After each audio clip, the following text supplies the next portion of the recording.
Every summer, violence flares on the east side. Suddenly, the headlines are filled with youth gangs. But the gangs exist all year long, and its members think about much more than just fighting. This is the Talbot Mall. Here, the Python Gang is in charge. Wow. You know, this is actually the first time that I've ever talked about this. The film on the Buffalo Street Gangs and the New Visions Unlimited. That whole thing actually came about during the time that I was producing the Build documentary series. First of all, let me tell you how I found the film. Let me set that up for you first. When I found the films at Canisius College, the very first thing I did was, there were so many boxes in there of films, I didn't know where to look. So luckily there was a card catalog. There were several boxes of card catalogs that you could go through. And I mainly was looking not only for information and films on the Build organization, but just generic films of anything pertaining to what was going on in the black community. So I'm looking through the card catalog. I stumble across this one card that says Jefferson Avenue Cleanup Committee, July 1972. Okay, so I go and pull the film. And at the time, I had an old 16 millimeter projector at home. If I didn't have time to really watch it at the college on their projector, I had a projector at home that I could watch it on.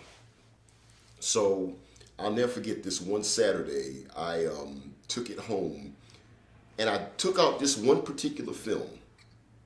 And as I was watching it on the screen,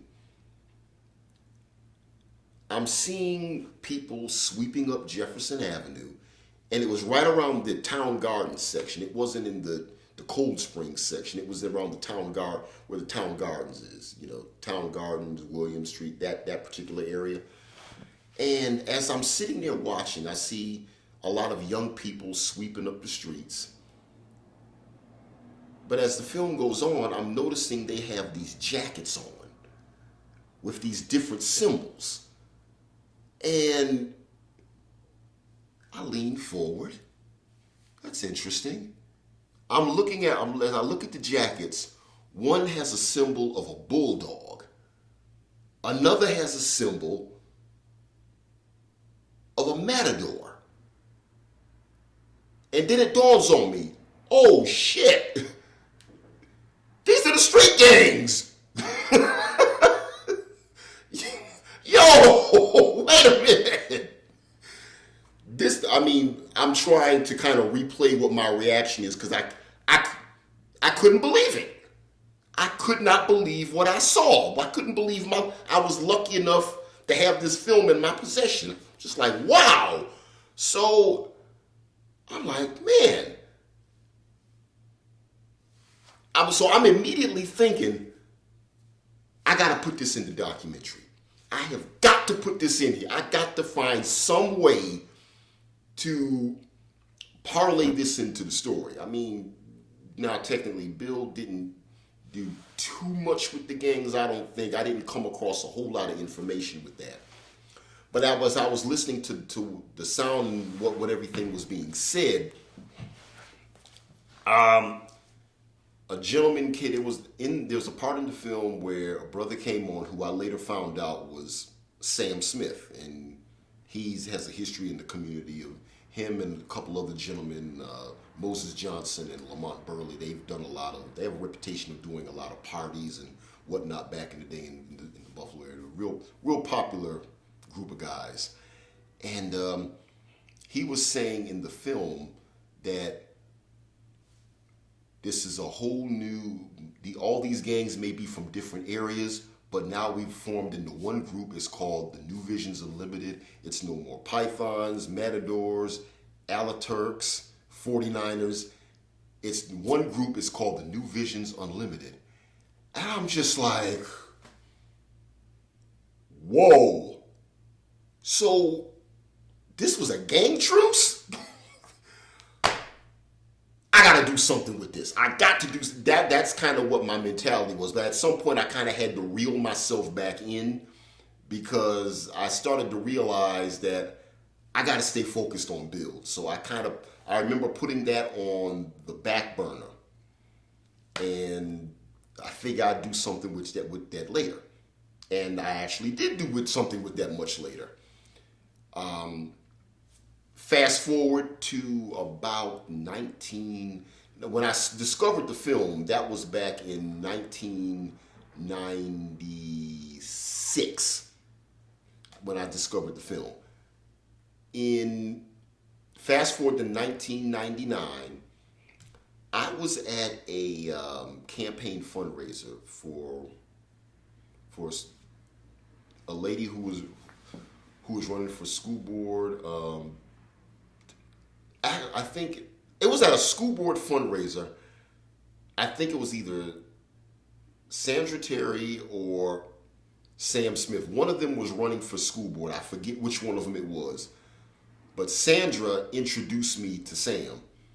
That's where me and him first met. And I told him that I had the film of when they talked about bringing the gangs together. And he was blown away.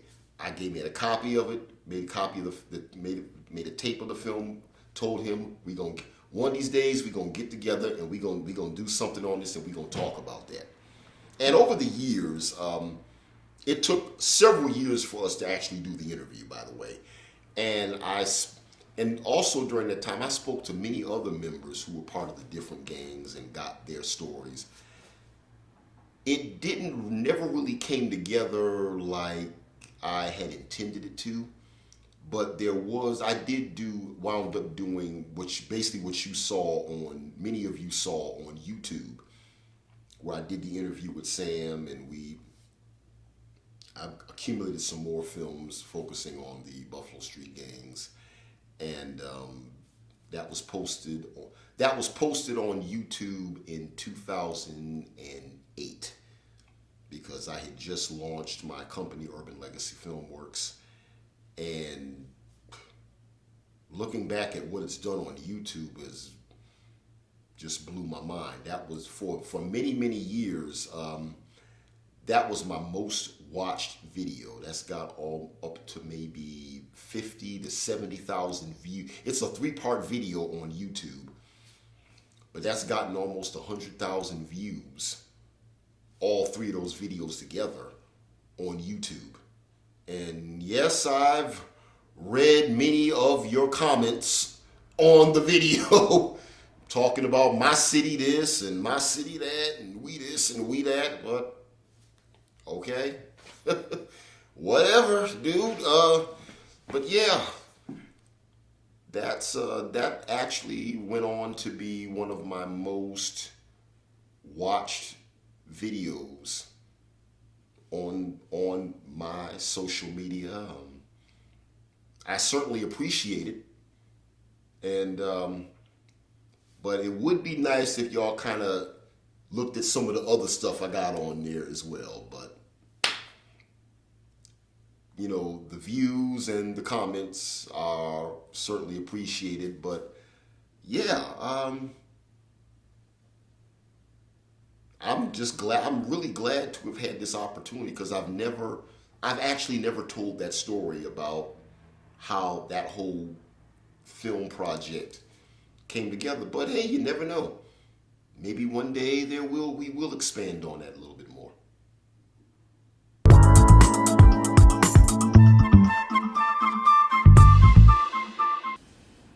A lot of people may be familiar with the show itself, but they're not really familiar with the story as to how that whole thing came about.